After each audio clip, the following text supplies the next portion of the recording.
नमस्ते बच्चों, आप सब ठीक हो, स्वस्थ हो, अपनी स्वस्थ यानी हेल्दी हो, अपनी तबीयत का ध्यान रखिए बच्चों। ऑनलाइन पढ़ाई कर रहे हैं, हर वीडियो को ध्यान से देखिए और समझने का प्रयास कीजिए बच्चों, ठीक है ना। आज हम लेसन 6 नाम क्या है, बेटी के नाम पत्र। तो किसने किसको पत्र लिखा है और पिता कौन है और बेटी कौन है, इसका हम इस पाठ को पढ़कर अध्ययन करेंगे और समझेंगे बच्चों। देखिए पढ़ रही हूँ, ध्यान से सुनिए। Text book page number 27। Naini jail यानी यह पत्र जेल में रहने वाले पिता ने लिखा है। तो वो पिता कौन है आगे चलकर हमें पता चलेगा पाठ पढ़ते जाने पर। तो यह पत्र नैनी जेल से लिखा है और कब लिखा है, 26 अक्टूबर 1930 को। टेक्स्ट बुक 27 एक बार खोलकर देखिए, आप पढ़ना शुरू कीजिए, मैं आकर अभी समझाती हूँ।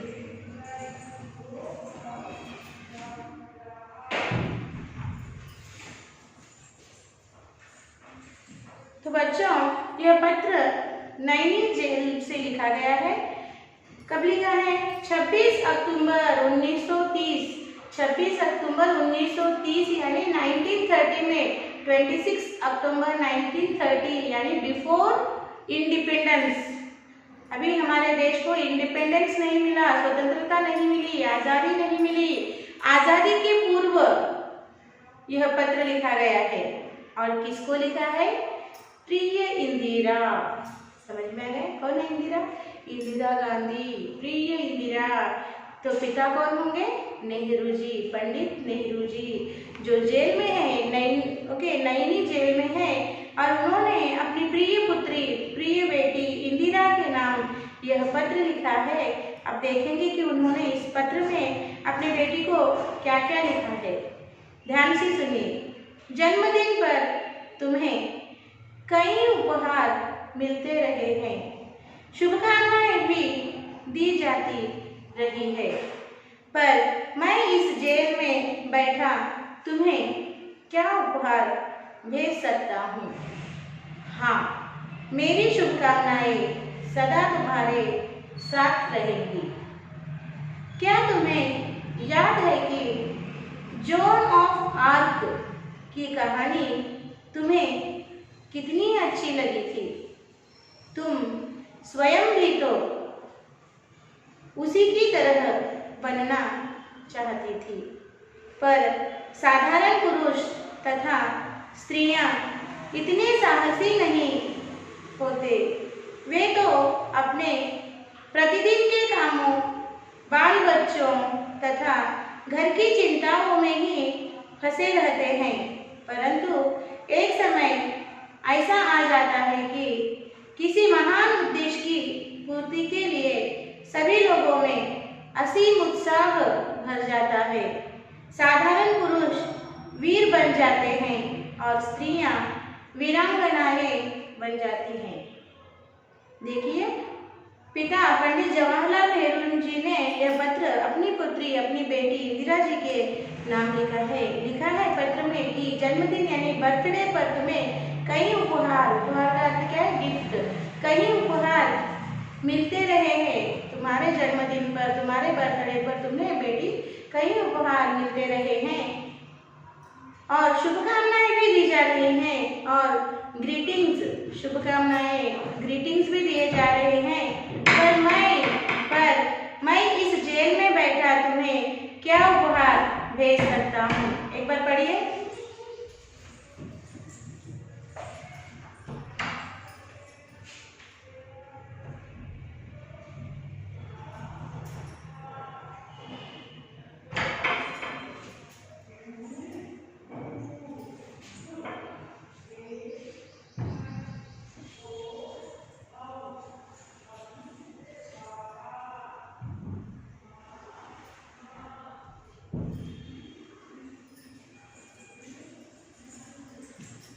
पढ़ लिया बच्चों। अब देखिए, कहा गया है कि तुम्हारे बर्थडे पर तुम्हें कई प्रकार के उपहार, कई प्रकार की शुभकामनाएं दी जा रही हैं। मैं तो यहाँ जेल में हूँ और यहाँ जेल में बैठकर मैं तुम्हें क्या उपहार, क्या गिफ्ट भेज सकता हूँ। बस मेरी शुभकामनाएं तुम्हारे हमेशा साथ रहेंगी, सदा यानी हमेशा ऑलवेज साथ रहेंगी। और कहते हैं कि क्या तुम्हें याद है मीन्स डू यू रिमेम्बर, क्या तुम्हें याद है, तुम्हें जोन ऑफ आर्क की कहानी बहुत अच्छी लगती थी और तुम स्वयं को यानी खुद को, अपने आप को जोन ऑफ आर्क की तरह बनाना चाहती थी। पर साधारण पुरुष तथा स्त्रियां उसी की तरह, स्त्रियां इतने साहसी नहीं होते। देखिए, पर साधारण स्त्रियां या पुरुष इतने साहसी नहीं होते। जो साहसी होते हैं उनमें कुछ विशेषता होती है, स्पेशलिटी होती है। तो वे अपने प्रतिदिन के कामों, बाल बच्चों तथा घर की चिंताओं में ही फंसे रहती है। जो साधारण पुरुष और साधारण स्त्रियां होती है वे हमेशा सिर्फ अपने परिवार के लिए ही अपना जीवन व्यतीत करते हैं, हमेशा अपने परिवार के चिंता में लगी रहती है, घर के कामों में ही लगे रहते हैं, बच्चों को पालने पोसने में ही लगी रहती है। परंतु जीवन में एक समय ऐसा आ जाता है कि महान उद्देश्य की पूर्ति के लिए सभी लोगों में असीम उत्साह भर जाता है। पर कभी कभी जीवन में एक ऐसा समय आता है, ऐसा टाइम आता है कि महान उद्देश्य की यानी ग्रेट कार्य करने के लिए मन में उत्साह, एंथुजियाज्म भर जाता है। साधारण पुरुष वीर बन जाते हैं और स्त्रियां वीरांगने। यही साधारण पुरुष और स्त्रियां वीर बन जाते हैं, वीरांगने बन जाए, स्त्रियां वीरांगनाएं बन जाती है और पुरुष वीर पुरुष बन जाते हैं। देखिए, वैसे तो मनुष्य पूरे साधारण ही रहते हैं। बच्चों, आप भी साधारण हैं, मैं भी साधारण हूँ। महात्मा गांधी जी भी आपकी तरह साधारण बच्चे थे, मगर उन्होंने आगे बड़े होकर देश को आजादी दिलाई। यानी मन में, जीवन में एक ऐसा समय आता है कि हमारे मन में हम ठान लेते हैं, उत्साह भर जाता है कि हम महान उद्देश्य, महान काम करेंगे जिससे सभी को फायदा हो, सभी को उसका लाभ हो। तो बच्चों, ये आज मैं आपसे भी करती हूँ। आप आज बच्चे हो, आने वाले भारत के भावी नागरिक यानी सिटीजन हो, तो क्यों ना आप में से एक महात्मा गांधी बन जाए, क्यों ना आप में से पंडित जवाहरलाल नेहरू बन जाए, क्यों ना गर्ल्स में से कोई इंदिरा गांधी फिर से जन्म ले, हो सकता है ना। तो हर साधारण व्यक्ति समय आने पर विशेष कार्य कर अपने आप को विशेष सिद्ध करता है। ओके ना। तो इस तरह से पिता ने अपने बेटे को पत्र लिखकर उपदेश किया है जीवन के बारे में। देखिए आगे, आजकल हमारे भारत के इतिहास का निर्माण हो रहा है। बापू ने भारतवासियों के दुखों को दूर करने के लिए आंदोलन छेड़ा है। मैं और तुम बहुत ही भाग्यशाली हैं कि यह आंदोलन हमारी आंखों के सामने हो रहा है और हम भी इसमें कुछ भाग ले रहे हैं।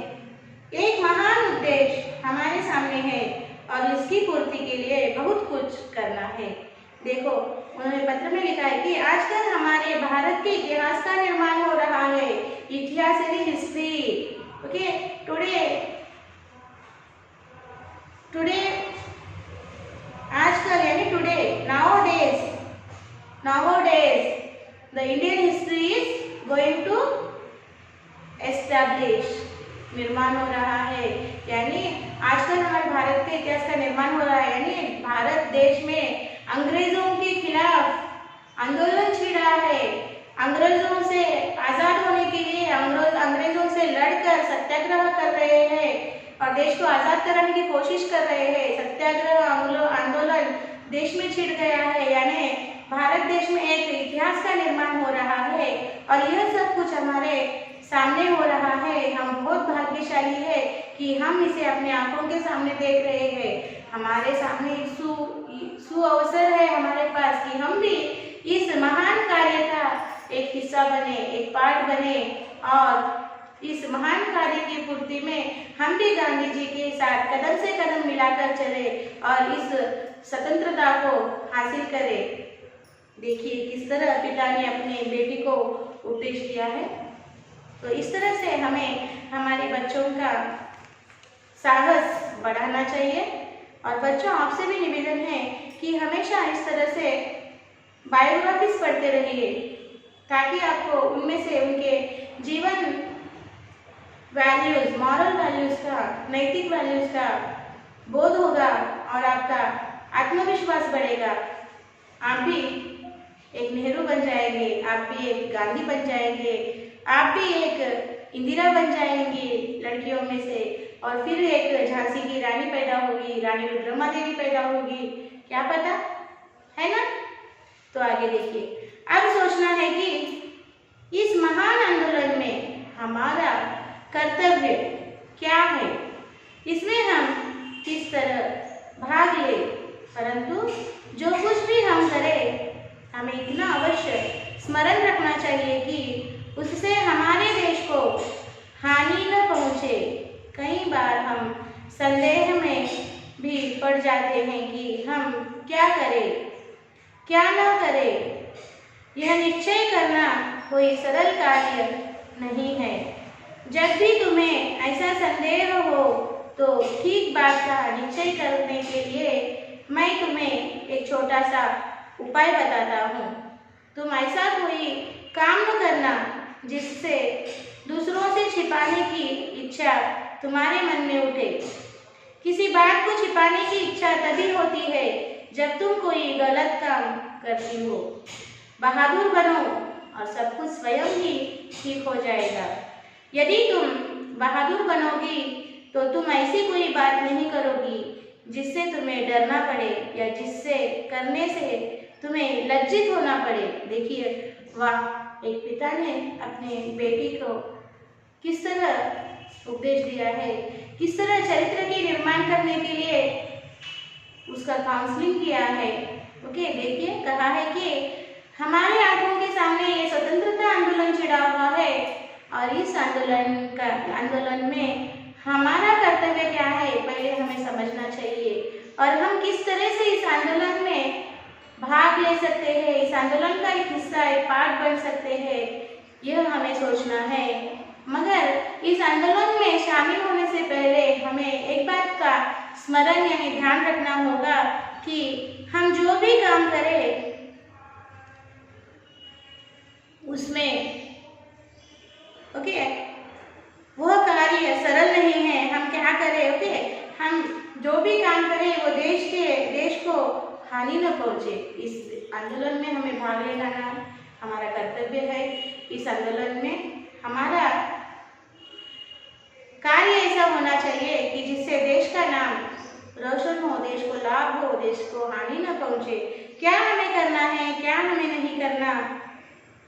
जब तुम्हें ऐसा डाउट, संदेह महसूस होता है तो तुम ऐसा कोई काम, तो पिता ने क्या कहा है, हमें हमारे जीवन में हमेशा कंफ्यूजन होता है कि हमें कौन सा काम करना है, कौन सा नहीं करना। तब पिता ने एक उपाय बताया कि तुम्हें मैं एक उपाय बताता हूँ कि क्या है वो, तुम ऐसा कोई काम न करना। उपाय बताया है, देखो बेटी, तुम ऐसा कोई काम न करना जिससे तुम्हें उस कार्य को छिपाने की जरूरत पड़े, आवश्यकता पड़े। हम कार्य को कब छिपाते हैं, जब हम गलत कार्य करते हैं तो हमें उसे छिपाने की आवश्यकता होती है। अगर तुम अच्छा काम कर रही हो, देश के हित का, जनहित का काम कर रही हो, तो तुम्हें उसे छिपाने की जरूरत नहीं है। इसलिए जब भी हमारे जीवन में शंका, संदेह हो, तब हमें ऐसा सोचना चाहिए कि अगर मैं जो काम कर रही हूँ मैं उसे छिपाने की जरूरत नहीं है मुझे, तो मैं वो अच्छा काम कर रही हूँ। जब तुम कोई गलती करती हो तभी तुम्हें उसे छिपाने की आवश्यकता होती है। और कहा गया है, बेटी बहादुर बनो और सब कुछ स्वयं ठीक हो जाएगा। बेटी जीवन में बहादुर बनो, ब्रेव बनो, डरो मत, बहादुर बनो, तब सब कुछ जीवन में ठीक हो जाएगा। यदि तुम बहादुर बनोगी तो तुम ऐसी कोई बात नहीं करोगी जिससे तुम्हें डरना पड़े या जिसे करने में तुम्हें लज्जित होना पड़े। और देखो बेटा, बहादुर बनने पर, ब्रेव बनने पर तुम ऐसा कुछ काम मत करना जिससे तुम्हें डरना पड़े और जिससे तुम्हें लज्जित होना पड़े, यानी शर्म महसूस होना पड़े।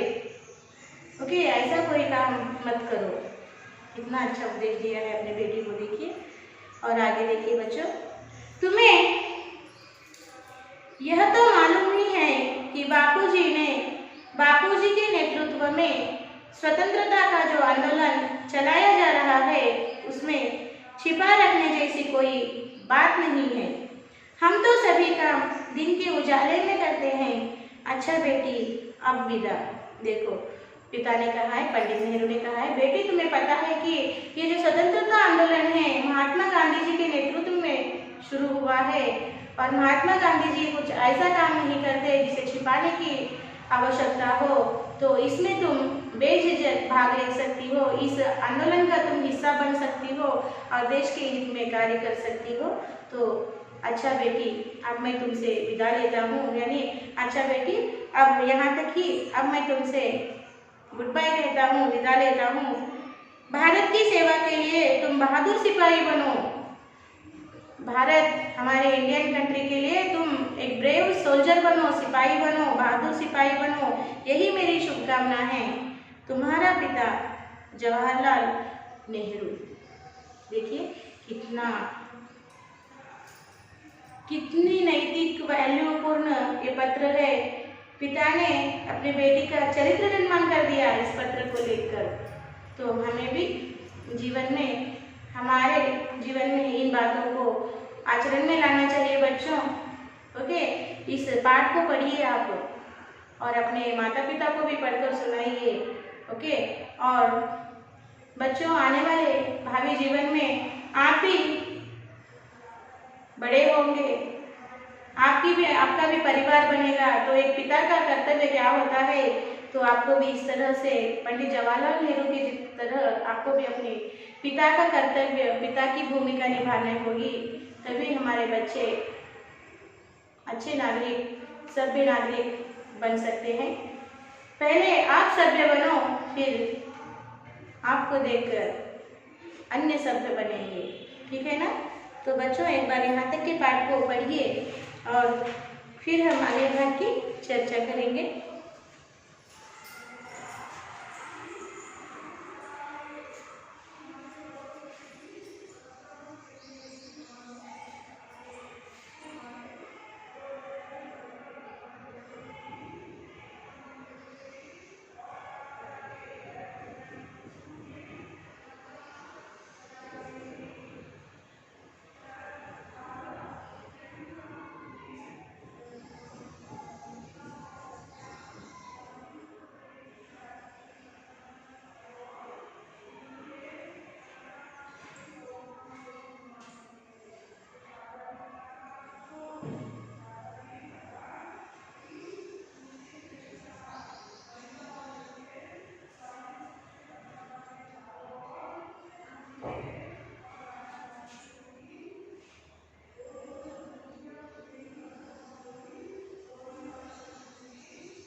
पढ़ लिया बच्चों? Reading is very important. Okay ना? पढ़ते रहिए और तभी आपको पाठ का विषय समझ में आएगा। यहाँ देखिए बच्चों, पेज नंबर 28 पर जॉन ऑफ आर्क के बारे में जानकारी दी है कि जॉन ऑफ आर्क कौन है। तो हम इसको पढ़कर जानेंगे। देखिए, जॉन ऑफ आर्क 14 ये कब पैदा हुई और इनका जन्म कब हुआ और इनकी मृत्यु कब हुई। देखिए 1412 में इनका जन्म हुआ और 1431 में वे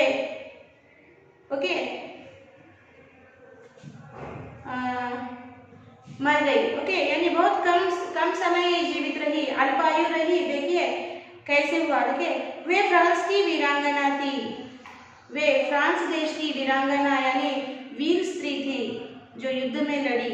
इनका जन्म पूर्वी फ्रांस के एक किसान परिवार में हुआ था। ये बचपन से ही साहसी थी। 12 वर्ष की आयु में इन्होंने दृढ़ निश्चय कर लिया था कि वे अपनी मातृभूमि फ्रांस को अंग्रेजों के चंगुल से मुक्त कराएगी। इन्होंने अंग्रेजों के विरुद्ध कई लड़ाइयाँ लड़ी, विजय प्राप्त की। आज भी इनका जीवन प्रेरणा का स्रोत है। ये एक वीरांगना है, एक बहादुर सिपाही है फ्रांस की, जिसका जन्म एक किसान के परिवार में हुआ था। किसान यानी फार्मर के परिवार में हुआ था। और from the childhood she is very courageous, यानी बचपन से वे बहुत साहसी थी। Only the 12 years old when she was 12 years, okay, that time she took a decision, okay, इन्होंने दृढ़ निश्चय लिया, यानी एक निश्चय यानी डिसीजन लिया कि वे अपनी मातृभूमि फ्रांस को अंग्रेजों के चंगुल से मुक्त कराएगी। she will fight with the British and she will bring the independence to her country, France also, okay, under the British rule only, and she want to start a fight with the British people, and she want to make her country freedom, okay, she want to bring the freedom into the country. So for that sake she fight with the, okay, वो लड़ी, अंग्रेजों से लड़ी, अपने France देश को अंग्रेजों से छुड़ाने के लिए, अंग्रेजों से आज़ादी दिलाने के लिए वो ब्रिटिशों से लड़ी, अंग्रेजों से लड़ी और अपने देश, अपनी मातृभूमि फ्रांस को उसने अंग्रेजों से आज़ाद करवाया। इन्होंने अंग्रेजों के विरुद्ध कई लड़ाई लड़ी, so many war she did with the British people and she got victory। और आज भी उनका जीवन प्रेरणा का स्रोत है। So that's why so many people today also so many people is taking inspiration from her life biography, okay, so she is a brave lady, Joan of Arc is a brave lady, okay बच्चों। तो अब हम क्या करेंगे, आपके पाठ्य पुस्तक में जो अर्थग्राह्यता और प्रतिक्रिया के प्रश्न दिए हैं उन्हें पढ़कर समझेंगे बच्चों, ओके। देखिए प्रश्न इस तरह से है, अपने उद्देश्यों की पूर्ति के लिए हमें क्या करना चाहिए। तो उत्तर देखिए, अपने उद्देश्यों की पूर्ति के लिए हमें निम्न कार्य करना चाहिए। उद्देश्यों को पहचानना है, कुछ साधनाओं को इकट्ठा करना है, लगातार कठिन परिश्रम करना है, जब तक लक्ष्य न पाते हैं तब तक प्रयास करना है। इस तरह से प्रश्न का उत्तर दिया है बच्चों, आपको पढ़ना है, समझना है, फिर अपने शब्दों में लिखने का प्रयास करना है, ठीक है ना बच्चों। और अगला प्रश्न है, मैं और तुम बहुत भाग्यशाली हैं, नेहरू जी ने ऐसा क्यों कहा होगा। उत्तर देखिए, भारत के नए इतिहास का निर्माण होने वाला है।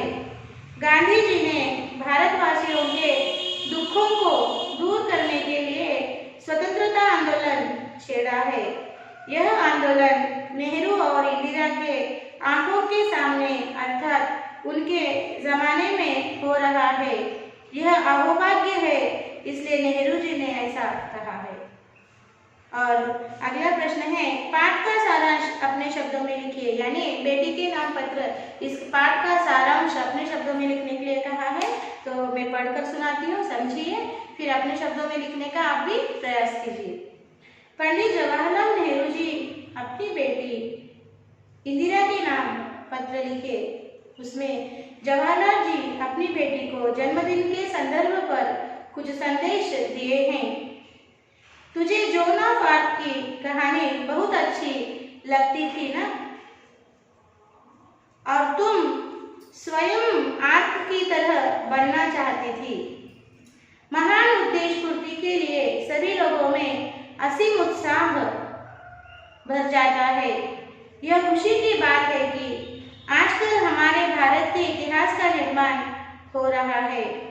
बापू ने भारतवासियों को आजाद करने के लिए आंदोलन छेड़ा है। भाग्य की यह है कि हम भी इस आंदोलन में भाग ले रहे हैं। यह ध्यान रखना कि हमारे कार्यों से देश को हानि न पहुंचे। तुम ऐसा कोई काम न करना जिसे दूसरों से छिपाने की इच्छा तुम्हारे मन में उठे।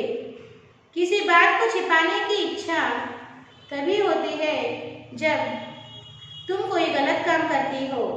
बहादुर बनो। यदि तुम बहादुर बनोगी तो तुम ऐसा कोई बात नहीं करोगी, तुम कोई ऐसा काम नहीं करोगी जिससे तुम्हें डरना पड़े या जिससे करने में तुम्हें लज्जित होना पड़े। तुम एक सच्चे बहादुर सिपाही बनो। देखिए कितना सुंदर पिता ने पत्रों लिखकर बेटे को उपदेश किया है। ओके, और अगला प्रश्न है बच्चों, बहादुरी से संबंधित एक छोटी सी कहानी लिखिए। तो इस तरह से लिखिए बच्चों। आप यही कहानी नहीं, कोई अन्य कहानी भी लिख सकते हैं बच्चों। बस फॉर एग्जाम्पल के तौर पर मैं आपको ये पढ़कर बता रही हूँ। ध्यान से सुनिए एक बार, 1 मिनट।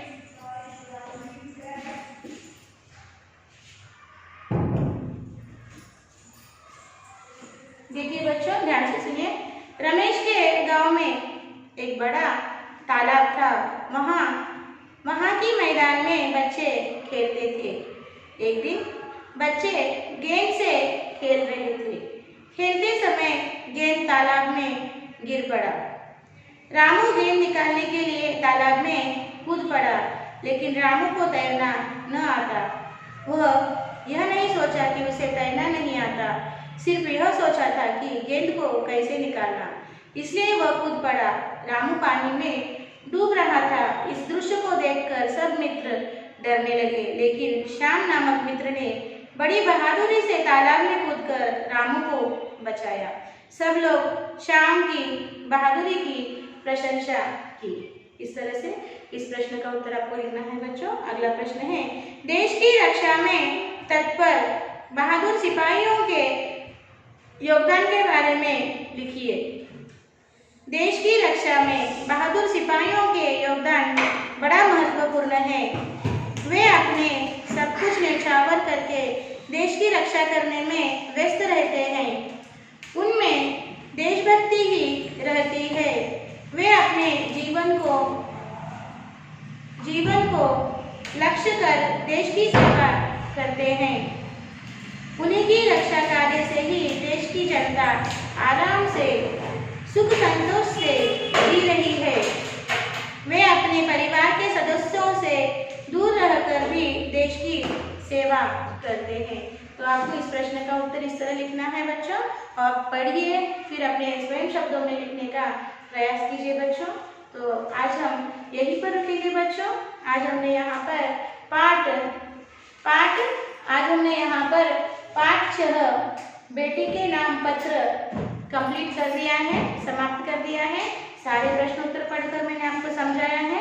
और एक क्वेश्चन है बच्चों, देखिए पढ़ रही हूँ, सुनिए। यहाँ पर परियोजना कार्य यानी प्रोजेक्ट वर्क दिया गया है। सुनिए, बाल अधिकार के बारे में जानकारी प्राप्त करके एक सूची बनाइए। बाल अधिकार मीन्स चाइल्ड राइट्स के बारे में you have to collect the information and you have to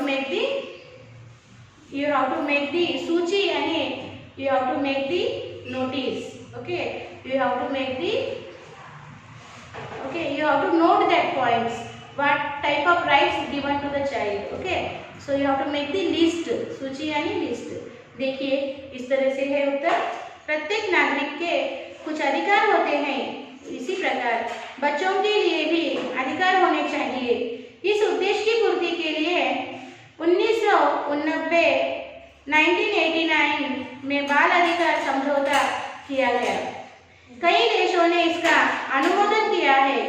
ये है फर्स्ट वन, जीवित रहने का अधिकार, बच्चों के विकास का अधिकार, संरक्षण अधिकार और भागीदारी का अधिकार, जीवन रक्षा स्वास्थ्य अधिकार, सरकारी शिक्षा पाने का अधिकार, प्यार से भरे पारिवारिक जीवन बिताने का अधिकार, अपनी यह प्रकट करने का अधिकार आदि।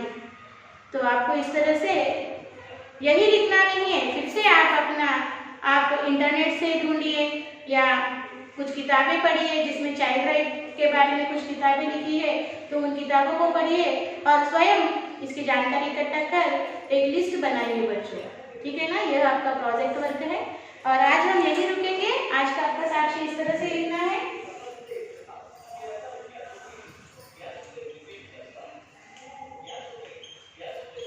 साक्षी, ओके, साक्षी लिखिए। Subject Hindi, second language, class 9th class, okay, and HW